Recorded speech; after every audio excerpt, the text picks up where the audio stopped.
भवन गयो 10 कंधर, यहाँ पिशाचन वृंद, शीत ही त्रास दिखावहि, धरहि रूप बहुमंद। सियापति राम जय जय राम, मेरे प्रभु राम सीताराम।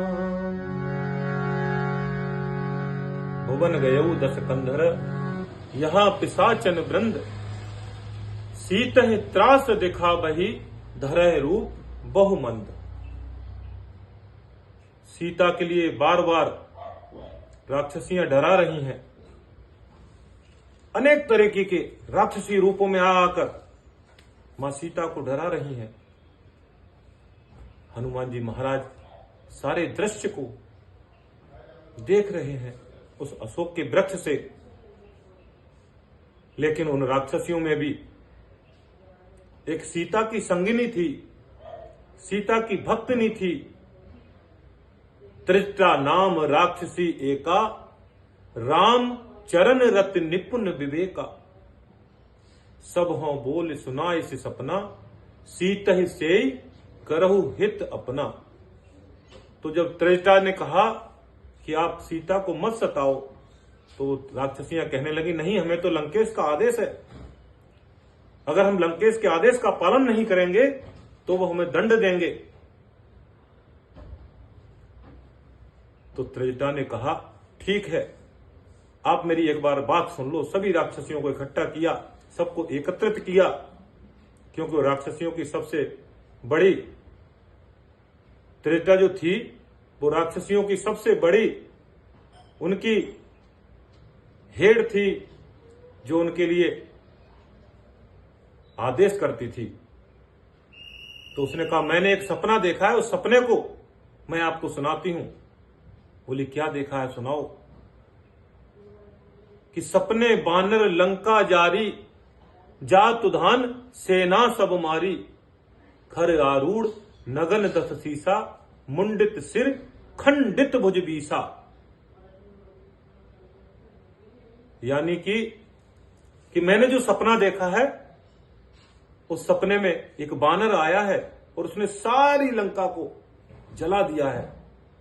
सपने बानर लंका जारी, और रावण की समस्त सेना को मार दिया है, और रावण के 10 सिर 20 भुजाएं अलग हो गई हैं, खंडित हो गई हैं। मुंडित सिर खंडित भुज बीसा।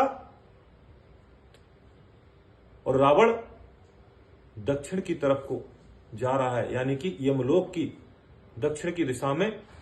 हमारे शास्त्रों के हिसाब से, शास्त्रों के मुताबिक दक्षिण दिशा को यमलोक की दिशा कहा जाता है। तो यही विधि सो दक्षिण दिश जाई, लंका मनहु विभीषण पाई। और लंका का राजा विभीषण बन गए हैं। लंका मनहु विभीषण पाई। तो यह सपना मैं कहूं पुकारी, होए सत्य गए दिन चारी।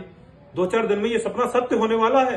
इसलिए मां जानकी जी को सताने की बजाय, उनको परेशान, उनको दुखी करने की बजाय